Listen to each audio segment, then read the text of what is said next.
난 너를 절대로 포기할 수 없답니다. 여러분, 한국이나 미국이나 병원에 가보면 많은 사람들이 기다리고 있습니다. 치료를 기다리고 있어요. 이들이 치료를 받으러 온 이유가 뭡니까? 의사에 의해서 자기가 나을 것이라는 기대가 있기 때문에 치료를 받으러 옵니다. 건강에 대해서, 자기 자신의 그 건강에 대해서 포기를 하지 않기 때문에 병원에 와요. 그것이 주된 이유입니다. 오늘 우리가 읽은 본문에도요, 전혀 나을 것 같지 않는, 기대가 되지 않는 한 병자에 대해서 얘기가 나와요. 근데 이 병자에 대한 포기하지 않는 사랑을 담고 있는 것을 보게 됩니다. 어쩌면요, 내버린 자들의 모인 곳이 있잖아요. 내 버림을 받은 자들이 모인 이곳에 과거와 관계없이 새로운 은혜를 보여주고 있는 것이 오늘 본문인데, 그러면 이 본문의 줄거리가 어떤 것이냐? 들어보세요. 오늘 본문의 줄거리는 이렇습니다. 예루살렘 성에 들어가는 문이 4개가 있어요. 그 문들은요, 각각 역할들을 합니다. 그 역할들에 따라서 이름이 붙여지는데, 오늘 본문에 나오는 문은요, 제사에 쓰일 양들이 들어가는 문이에요. 그래서 양의 문이라고 합니다.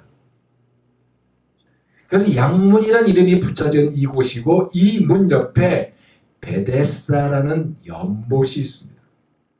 이 베데스다라는 뜻은요, 히브리어로 베트, 즉 집이라는 단어와 하세드, 은혜라는 단어가 합쳐진 말로, 말 그대로 은혜의 집, 자비의 집이란 뜻을 가지고 있는 연못이 베데스다 연못입니다. 그리고 또 하나 이유는 이 베데스다 은혜의 집이라고 붙여진 이 연못이 가끔 한 번씩 물이 끓어오는 거예요. 물이 동함한다고 그래요. 이 물이 끌어올림 동함이라고 하는데 간헐천이죠. 물줄기가 솟아오르는 겁니다. 마치 이 미국의 엘로스톤에 있는 것처럼 불고 올라온 거예요. 뜨거운 물이 한 번씩 솟구쳐 올라오는데, 이것을 가지고 당시 사람들은 뭐라고 생각했냐면, 하늘에서 천사가 내려와서 물을 움직이게 한다고 생각했던 것입니다.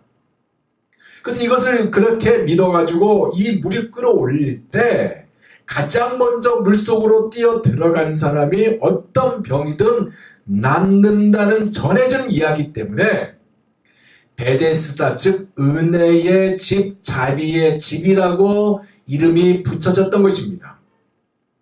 근데 이 베데스다 연못 주변에는 행각, 그러니까 지붕이 있는 이 행각 5개가 있었는데, 그 행각 안에 각각 병자들, 여러 가지 병을 앓았던 각각 병자들, 한마디로 중증 환자들이 있었고, 포기한 자들로 누워 물이 움직일 때를 기다렸던 곳입니다. 여기에 누가 있었냐? 38년 된 병자가 있었어요. 그도 또한 다른 병자들처럼 누워서 연못이 물이 동하기를 기다리고 있다가 그에게 찾아온 예수님에 의해서 고침을 받은 것이 오늘 우리가 읽은 이 본문의 전체 줄거리입니다. 근데 이 말씀에 놀라운 하나님의 은혜가 담겨져 있어요. 저는 크게 3가지만 우리 같이 생각하고 은혜 받고자 합니다. 첫째로, 이 은혜의 집이라고 부르는 이곳의 감도는 긴장입니다. 이 안에 텐션이 있어요. 긴장이 있어요. 왜 텐션일까요? 왜 긴장일까요?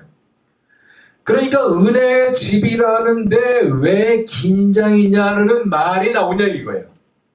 그 이유는요, 이 베데스다 연못 주변에 모여있는 환자들, 즉 치료가 필요한 이들에게 임할 것, 이 치료가 자기에게 임하기를 원하는 그 마음을 가지고 있잖아요. 자기에게 임하고 싶은 그 마음으로 생겨나는 긴장이에요. 그러니까 바꿔 말하면 어느 곳에 있어야 제일 먼저 들어갈 수 있는지, 그리고 또 어떤 사람은 이 자리가 제일 먼저 들어갈 수 있다 그러면서 상대에게 돈을 받고 파는 사람들도 있지 않느냐 이거예요. 그래서 이것으로 인해서 감도는 텐션이, 긴장이 있다는 얘기입니다. 그럼에도 불구하고 우리가 주목하고 있는 부분은 뭐냐면 이 베데스다라는 은혜의 집과 그 은혜를 자기의 것으로 만들기 위해 누워있는 병자들의 모순된 상황입니다. 무슨 말이냐면 은혜가 임하는 곳은 사랑이 존재해야 하는데 말로만 은혜이지 이 은혜를 차지하려는 것 때문에 다른 사람들과 다른 환자들과 치열한 경쟁을 벌여야만 하고요. 이 경쟁에서 이겨야만 얻는 은혜이자 자신의 은혜를 쟁취하기 위해서 남의 눈의 실패와 좌절의 눈물을 봐야만 얻는 은혜인 것입니다. 즉 다른 사람의 불행이 나의 행복이 되는 것이기에 진정한 은혜가 아닌 서로의 경계, 텐션, 긴장이란 얘기입니다. 말씀을 준비하면서 제가 묵상하다가 이 모습은 어쩌면 오늘을 사는 우리의 모습, 이 현대의 모습이 아닌가 생각이 들었어요. 생각해 보세요. 양의 문이라는 이 양문이라는 이곳에 존재되는 연못의 주위에는요. 성전에 쓰이는 양들이 늘 들어오는 곳이라 시끄러웠을 거예요. 안 그래요? 복잡했을 것이고 냄새가 많이 났던 그런 곳일 것입니다. 그렇잖아요. 늘 지저분하고요. 양들이 지나가면서 똥도 쌌을 것이고. 그런데 그 하나의 전설, 천사가 내려온다는 그 하나의 전설 때문에 치열한 경쟁과 긴장이 감돌았는데 이 모습이 마치 요즘을 빗대는 요즘의 현실과 같다는 생각이 들었다는 겁니다. 한국의 어느 모 방송에서 방영되고 있는 정글의 법칙이라는 프로가 있어요. 이 프로처럼 그 안에서 존재하는 게 뭡니까? 빠른 사람만이 살아남는다는 그 행복, 늘 순간순간 긴장을 늦추지 않는 자만이 얻는 그 행복, 재능 있는 자가 얻는다는 그것을 비추고 있잖아요. 기업마다 캐치프레이즈가 뭡니까? 이윤이 생기면 그 이윤마다 공익을 먼저 추구한다는 사회적 기업이라는 그 이름을 듣고 싶은 것이 기업이잖아요. 그런데 그들 또한 이 치열한 경쟁 속에서 살아남을 수 있느냐가 늘 화두 아니냐 이거예요. 이것이 요즘의 현실입니다. 여러분 팔꿈치 사회라는 책이 있어요. 이 책은요 강수돈이라는 사람이 쓴 책인데요.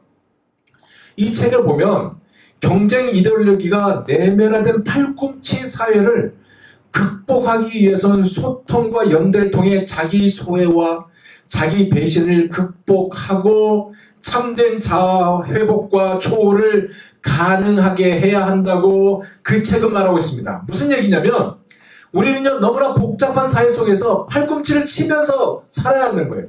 팔꿈치를 치면서 그 사람을 밀어제쳐야만 자기가 나갈 수 있는 틈바구가 생긴다는 얘기예요. 그 책에서 그렇게 얘기하고 있는 거예요. 그래서 앞만 보고 달려야만 하는 치열한 경쟁 속에서 우리가 희생되고 있다는 얘기를 하고 있어요. 이런 현실 속에서 우리가 그러다 보니까 뭐가 나옵니까? 하늘을 쳐다볼 수 있는 여력이 없는 거예요. 하늘을 쳐다볼 수 있는 여력이 없을 정도로 바쁘고 지쳐있고 그렇게 살아가는 현실이 되다 보니까 한가로운 사람들이 무능해 보일 정도로 바쁜 생활이 일상화되고 있다는 것입니다. 제가요 바쁜 것은 무조건 나쁘고 한가해야만 것이 좋다는 흑백 논리에 대해서 얘기한 거 아니에요. 우리의 현실이 그렇다는 거예요. 하늘 한번 쳐다볼 여력이 없을 정도로 그렇게 바쁘게 산다는 거예요. 이것은 결코 하나님과 우리의 영혼을 위하여 유익하지 못한 상황이라는 거예요. 이것이 현실 아닙니까? 제가 사모에게 물어보지 않고 이 예화를 썼습니다. 죄송합니다. 목요일인가요? 아침에 사모가 어느 분의 전화를 받았어요. 그분에 대해서 저는 알지 못해요. 사모가 가끔 그 집에 가서 파티 요리를 해준 것 같아요. 근데 그분이 최근에 암이 걸렸대요. 정확하게 듣지는 못했지만 그분의 말에는 제 속으로 생각합니다. 좌절과 상실에 젖어 후회가 그 안에 있지 않았을까? 아픔에 대한 얘기를 했을 거고 그 후회 안에는 아마도 이 치열한 경쟁에서 살아남기 위해 자신이 하늘을 쳐다볼 여력이 없는 가운데 살았던 이야기가 포함되어 있지 않는가 하는 생각이 들었던 것입니다. 사랑하는 성도 여러분, 우리 하나님은요, 우리가 이렇게 살기를 원하지 않아요. 이 베데스다 연못에서 벌어지고 있는 치열한 경쟁의 모습이 하나님의 원하는 모습이 아니에요. 그래서 우리 하나님은 우리에게 언제나 계속 다그치잖아요. 그 다그침은 뭡니까? 지금은 은혜 받을 때라고, 지금은 기도할 때라고, 지금은 주님이 머지않아 오신다고 하면서 우리에게 다그치잖아요. 이러한 현실 속에서 우리의 자세가 생의 애착인 그 본능 때문에 경쟁하고 긴장하는 것보다 주님을 찾고 그의 앞으로 가까이 가는 것이 제일 우선인 겁니다. 그래서 우리는요, 이사야서 55장 6절에서 9절의 말씀을 다시 들어야 합니다. 그 말씀이 어떤 말씀입니까? 이 말씀이에요. 들어보세요. 너희는 여호와를 만날 만한 때에 찾으라. 가까이 계실 때에 그를 부르라. 악인은 그의 길을, 불의한 자는 그의 생각을 버리고 여호와께로 돌아오라. 그리하면 그가 긍휼히 여기시리라. 우리 하나님께로 돌아오라. 그가 너그럽게 용서하시리라. 이는 내 생각이 너희의 생각과 다르며 내 길은 너희의 길과 다름이라. 여호와의 말씀이니라. 이는 하늘이 땅보다 높음같이 내 길은 너희의 길보다 높으며 내 생각은 너희의 생각보다 높으니라. 그러기에 사랑하는 성도 여러분, 주님 앞으로 가는 우리가 되고요, 이 찬양처럼 주님의 샘에 머무는 우리 모두가 되기를 원합니다. 목마른 자들아 다 이리 오라. 이곳에 좋은 샘 흐르도다. 이 샘에 오면 우리가 다 마시는 거예요. 그 샘이 어떤 샘입니까? 예수 그리스도, 우리 하나님의 샘이라는 사실을 여러분 믿으시기 바랍니다. 두 번째로 우리가 생각해 볼 것은 예수님께서 직접 이 38년 된 병자를 찾아오셨어요. 5절에서 6절 말씀입니다. 거기 38년 된 병자가 있더라. 예수께서 그 누운 것을 보시고 병이 벌써 오랜 줄 아시고 이르시되 내가 어떻게 해요? 낫고자 하느냐. 여러분 아시다시피 이 일은요, 예루살렘에서 일어난 일이에요. 그렇잖아요. 예수님께서요, 유대인의 명절에 예루살렘으로 올라가셨어요. 명절이다 보니까 많은 사람이 모였어요. 그래서 많은 사람이 모여서 기쁨과 축제를 누리고 있습니다. 그런데 이들의 모습과 달리 예수님은 5절에서 6절에 나온 말씀처럼 어디 가셨어요? 고통 가운데 있는 사람들이 모인 이 베데스다 연못으로 찾아가셨고, 이곳에 누워있던 병자들 가운데 특히 38년 된 병자, 38년 동안 중병을 앓고 있는 이 환자를 만나고 계시는 것입니다. 여러분 38년이라는 이 의미가 있어요. 38년이라는 이 의미가 어떤 의미냐면 모든 병자들의 고통과 아픔을 상징하는 의미이고, 또 하나 의미는 이 고통을 주님은 외면하지 않았다는 의미를 포함하고 있는 것입니다. 3절이 이 연못에 모인 환자들의 소개하고 있는데 3절이 이렇게 말하고 있어요. 그 안에 많은 병자, 맹인, 다리 저는 사람, 혈기 많은 사람들이 누워 물이 움직임을 기다리니. 이렇게 고통 가운데 있는 자들을 주님께서 모른 채 하지 않으셨다는 것이고요, 그들을 직접 찾아간 것이자 다른 말로 표현하면 하나님의 무조건적인 사랑이었던 것입니다. 왜 무조건적일까요? 말 그대로 조건이 없는 거예요. 여러분 성경을 보면요, 38년 된 병자가 예수님을 찾아갔단 말 없어요. 예수님이 직접 찾아갔어요. 여기에 진리가 있거든요. 무슨 얘기냐면 내가 하나님을 찾아간 것이 아니에요. 하나님께서 여러분을, 나를 찾아오셨던 것입니다. 요한일서 4장 19절에 우리가 사랑하면 그가 먼저 우리를 사랑하셨음이니라 하셨어요. 은혜는요, 여기서부터 시작됩니다. 영원히 죽을 수밖에 없는 우리였고요. 그래서 우리가 주님을 먼저 찾아간 것이 아니라 주님이 직접 우리에게 찾아오셨는데, 만약에 사람이 먼저 하나님을 찾아갔다면 구원은 하나님의 전적인 은혜가 아닙니다. 인간의 노력이라고 이렇게 이야기해요. 세상은요, 사람들이 신이 되기 위해서 찾아갔다고 얘기합니다. 그래서 독도했다고 그래요. 그런데 그 안에 영원한 생명 얻은 자 있습니까? 없어요. 하나님이 먼저 찾아왔어요. 우리를 찾아왔어요. 이것이 하나님께서 세상에 예수님을 보내신 이유예요. 왜입니까? 예수님을 이 세상에 보내셔서 이 세상 권세 잡은 자 사탄의 종노릇하고 있는 우리를 해방시키기 위함이자 무조건적인 하나님의 은혜거든요. 이것은 값없이 주신 하나님의 선물이에요. 거저 주신 거예요. 오늘 이 베데스다를 찾아오신 예수님, 거저 주신 진정한 은혜가 무엇인지를 가르치고 계시잖아요. 그 은혜가 뭐예요? 그 은혜가 무엇입니까? 마지막 세 번째로 포기하지 않는 하나님의 사랑이었던 것입니다. 38년 된 병자에게 익숙한 단어는 아마도 포기일 겁니다. 물론 이 사람에게는 처음에는 포기가 아니었을 거예요. 하지만 무려 38년 동안 병을 가지고 보냄으로 인해서 포기가 익숙해져 자신이 이제는 사회로부터 소외되는 것이 마땅히 받아들이는 자가 되고 만 것입니다. 안 그래요? 열등감, 자존감 완전 바닥에 바닥. 이 열등감은 수백 배가 되었을 것이고 본인 스스로 인생은 끝났다고 생각했을 것이며 마치 죄인처럼 취급마저 받았을지도 몰라요. 가족들에게 버림까지 받은 사람일지도 모른다. 이겁니다. 그의 나이가 정확하게 몇 살인지 몰라요. 성경은 기록되지 않았으니까. 어쩌면 인생의 대부분이 병으로 시달려서 병과 함께 살아온 사람이 이 사람이 아닌가? 추론해 볼 수 있어요. 그의 병이 어떤 병이냐? 남의 도움을 받아야 되는 병이기 때문에 아마 수족이 손과 발이 오그라드는 병, 이 병이지 않았을까 생각도 해볼 수 있어요. 남들은 귀찮아하는 이 병을 가진 자에게 누가 찾아와요? 예수님이 찾아왔어요. 왜일까요? 포기하지 않는 하나님의 사랑 때문에 찾아왔어요.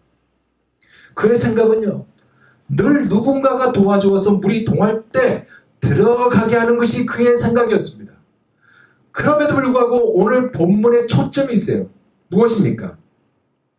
오늘 본문은요, 이 38년 된 병자의 사건으로 국한시키지 않았다는 사실입니다.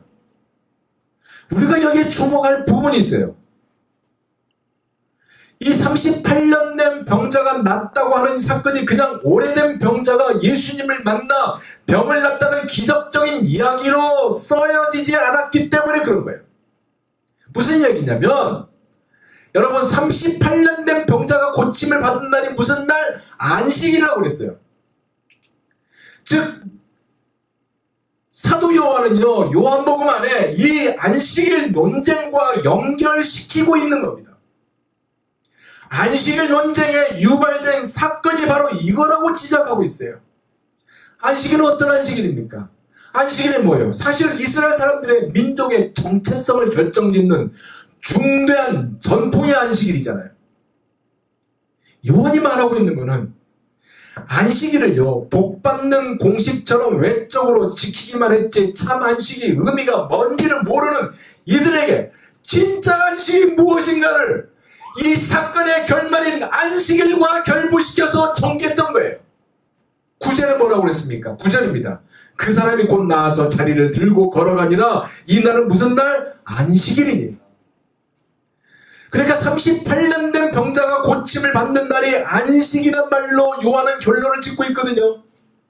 왜 요한은 이 부분을 강조한 것일까요? 요한이 말하고자 하는 얘기는 이겁니다. 안식일의 주인이 누구냐? 이 안식일의 주인이 바로 예수 그리스도, 우리 하나님이라는 것을 얘기하고 있는 겁니다. 이 안식일의 주인은 예수님께서 베데스다 연못에 누워있는 38년 된 병자에게 물은 것이 그냥 립 서비스로 너 낫기를 원하니 그게 아니라 진짜 그 안식일의 주인인 주님께서 내가 낫기를 원하느냐라고 물었다는 것을 요한이 말하고 있는 것입니다. 이 물음이 안식일의 주인이신 예수 그리스도의 물음이에요. 그런데 보세요. 그의 대답이 뭐예요? 예수님이 너의 소원이 뭐냐고 물었는데 그의 대답이 뭐냐고요? 38년 된 병자가 아이러니컬하게 병 낫기를 원하는 것이 아니라 이 베데스다 연못에 물이 동할 때마다 그렇게 난리를 치면서 연못에 들어가지 못한 자신의 38년 동안 누적된 속상함을 말해요. 7절에 이렇게 말합니다. 병자가 대답하되 주여 물이 동할 때에 나를 못에 넣어줄 사람이 없어 내가 가는 동안에 다른 사람이 먼저 내려가나이다. 왜 이 38년 된 병자는 이렇게 대답하고 있는 것일까요? 그 이유는요. 그에게 있어서 병 낫는 것이 차제의 문제였기에 그렇습니다. 내가 낫고자 하는 그 질문에 나를 못에 넣어줄 사람이 없습니다라고 바뀌어버린 거예요. 사랑하는 성도 여러분, 솔직히 보세요. 내가 낫고자 하느냐는 이 질문을 물어볼 필요가 없지 않습니까? 안 그래요? 그럼에도 불구하고 주님은 물었어요. 그러면 주님은 무엇 때문에 그에게 이렇게 낫고자 하느냐 하면서 물어보신 것일까요? 그것은요, 이 38년 된 병자의 마음속에 사라져버린 진실로 낫기를 원하는 마음이 빠져있기 때문에 물어보신 거예요. 그의 대답은 이렇게 해야 돼요. 예, 낫기를 원합니다. 주님 고쳐주세요. 이게 정답이거든요. 근데 베데스다 연못이 가지고 있는 그 물이 흔들 때마다 처음으로 들어가는 사람이 낫는다는 그 전설, 규칙에 그가 익숙해져 버려서 이 대답을 했던 것입니다. 여러분, 우리도 혹시 그러지 않나요? 예수님께서 여러분에게 내가 낫기를 원하느냐라고 했을 때 이 사회가 만드는 원칙, 돈도 많이 가져야 되고 결혼도 해야 되고 쟁쟁한 사람이 돼야 되고 스펙도 가져야 되고 지식도 뛰어나야 되고 우리 자식도 쟁쟁한 학교와 회사에 들어가야 하는 이것이 우선이라고 말하는 그 원칙이 우리에게 존재되지 않느냐는 얘기입니다. 가장 원하는 것은 첫 번째가 예수 그리스도인데 그 예수 그리스도가 빠지고 이 세상에 가지고 있는 것들을 우선으로 꺼내는 우리 자신이 아니냐 이거예요. 은혜는요, 역사는요, 원칙이 아니라 주님의 음성을 듣고 순종하여야만 역사되는 것입니다. 무슨 말이냐면 물에 들어가야만 낫는 것이 아니라 물에 들어가는 그 모습, 그 원칙, 그것이 아니라 주님의 음성을 듣고 자리를 들고 일어난 자가 낫는다는 말입니다. 왜냐하면 예수님만이 치료자가 되시기에 그렇고요. 38년 된 병자의 고침이 조건이 아니라 위로부터 공급되는 은혜, 하나님의 은혜만이 가능하기에 그렇습니다. 그런 병이 벌써 오래되었다고 했잖아요. 38년 된 그 동안의 아픔으로 남은 그에게 주님의 말씀이 뭐예요? 일어나 내 자리를 들고 가라. 이 슬리핑 매트를 들고 걸어가라 그랬어요. 이 음성을 듣는 38년 된 병자의 행동이 아니 웬 뚱땅지 같은 그런 얘기를 하십니까? 그게 아니었어요. 그가 어떻게 했어요? 벌떡 일어나 자리를 들고 그곳을 떠났다고 하고 있어요. 9절을 다시 봅니다. 그 사람이 곧 나와서 자리를 들고 걸어가니라. 이날은 안식입니다. 사랑하는 성도 여러분, 여러분에게 병든 모습이 있습니까? 이것이 습관화되어서 하나님의 은혜로부터 멀어져 있는 무언가가 있습니까? 그런 여러분에게, 우리에게 주님이 명령이 뭐예요? 일어나 내 자리를 들고 걸어가라. 이 음성을 들었을 때 여러분이 어떤 행동을 취하겠습니까? 벌떡 일어나 자리를 들고 가겠습니까? 아니면 계속 슬픔과 좌절, 고통 그 가운데 머무면서 원칙을 따지면서 그 자리에 있겠습니까? 슬픔과 좌절, 고통을 떠나는 그 원동력은요, 포기하지 않는 하나님의 사랑 때문에 가능하거든요. 이 사랑이 지금도 여러분에게 계속 컨티뉴 지속되고 있다는 사실을 여러분 믿으시기 바랍니다. 어떤 아이가 있어요. 이름은 수연이에요. 자신이 태어날 때 엄마가 죽었습니다. 그가 어느덧 고1이 됐어요. 근데 고1이 되다 보니까 점점 반항기가 떠올랐어. 자기 인생은 자기가 알아서 한다고 아버지에게 끼어들지 말라고 아버지와 다퉜어요. 아버지는 어떻게 표현 안 되니까 사랑에 침묵을 하면서 기도하고 아파했습니다. 그런데 이 수연이는 계속 곁길로 갔어요. 머리에 물들이고 코와 입에 피해서 하더니 나중에 집까지 나가버렸습니다.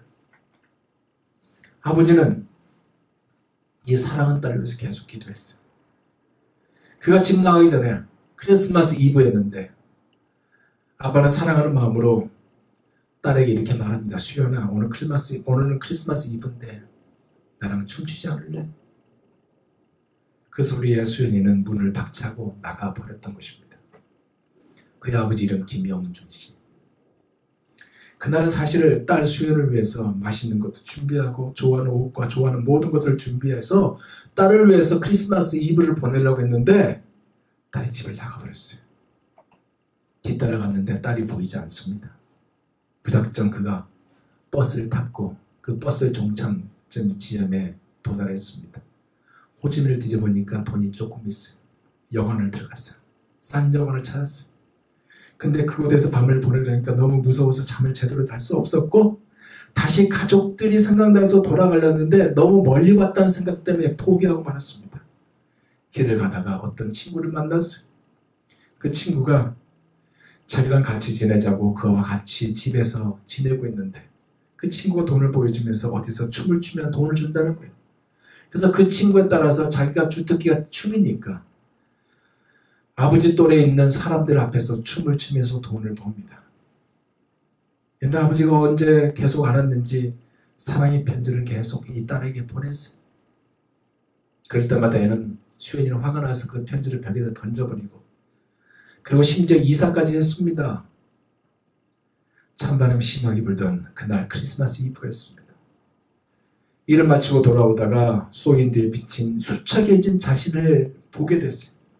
이렇게 생각합니다. 아버지 품에 있으면 이런 고생도 없고 좋겠지만 내가 너무나 멀리 왔구나 하면서 고개를 절레절레 흘렸습니다.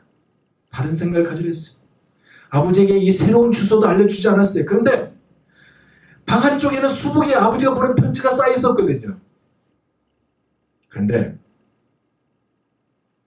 그 앞에 소인이 찍히지 않는 또 하얀 봉투에 있는 편지가 놓여있어요. 친구에게 말합니다. 친구가 며칠 전에 어떤 아저씨가 건네주러 가면서 준 편지였다고. 수연이가 그 편지를 열었습니다. 아버지 편지였어요. 이렇게 적혀있어요. 수연아 사랑한다. 내가 여기에서 일하고 있는 것도 무엇을 하고 있는 것도 오래전부터 알고 있었다. 아빠 마음은 변함이 없단다. 이때껏 너에게 보낸 그 내용 그대로다. 수연이 혼자 중얼거렸습니다. 아니 이 계속 보낸 편지에 무엇이 쓰여있는데 나 한 번도 보지 못했는데 방 한편에 수북이 쌓였던 아버지 편지를 읽고 뜯었고 읽고 있는데 똑같은 내용이었어요. 그리고 1시간도 안 돼요. 버스에 올라탔고 시간 안에 도착할 수 있을 거라는 그 마음을 가지고 버스에 탔습니다. 집으로 갔어요. 집에 갔더니 가족들이 모여 있었고 친척들은 이제 다 파티를 끝내서 나가려고 하는 찰나였어요. 그런데 사촌 경준이가 삼촌 수연이가 왔어요. 그런 거예요. 이 수연이가 아빠한테 다가가서 이렇게 말합니다. 아빠, 크리스마스 이브인데 같이 춤추지 않을래요? 여러분, 이건 하나의 소설 내용이 아닙니다. 실제 내용이에요. 이제 말씀을 맺겠습니다. 우리는요 병든 자예요. 죄로 말미암아 병이 들었던 우리입니다. 그런 우리에게 주님이 찾아왔어요. 왜? 왜 우리에게 찾아왔습니까? 왜 여러분에게 찾아왔습니까? 절대로 여러분을 포기하지 않기 때문에 찾아오신 겁니다. 하나님의 사랑 때문에 오신 거예요. 우리를 향한 하나님의 사랑은 포기하지 않는 사랑입니다. 이 포기하지 않는 하나님의 사랑에 대해서 사도 바울은 로마서 8장 35절에서 39절 이렇게 선포하고 있습니다. 들어보세요. 누가 우리를 그리스도의 사랑에서 끊으리요? 환난이나 공고나 핍박이나 기근이나 적신이나 위협이나 칼이랴? 기록된 바 우리가 종일 주를 위하여 죽임을 당게 되며 도살을 양같이 여김을 받았나이다 함과 같으니라. 그러나 이 모든 일에 우리를 사랑하신 이로 말미암아 우리가 넉넉히 이기니라. 내가 확신하노니 사망이나 생명이나 천사들이나 권세자들이나 현재일이나 장래일이나 능력이나 높음이나 기쁨이나 다른 아무 피조물이라도 우리를 우리 주 그리스도 예수 안에 있는 하나님의 사랑에서 끊을 수 없으리라. 하나님이 여러분을 포기하지 않습니다. 절대로 포기하지 않습니다. 그 주님이 여러분에게 말합니다. 내가 낳고자 하느냐? 그랬을 때 여러분 어떻게 행동을 옮기겠습니까? 이런 찬양이 있죠. 아버지 당신의 마음이 있는 곳에 나의 마음이 있기를 원해요. 아버지 당신의 눈물이 고인 곳에 나의 눈물이 고이기를 원해요. 우리 주보 안에 보면 이 찬양이 있습니다. 우리 주신 말씀을 생각하면서 같이 찬양합니다.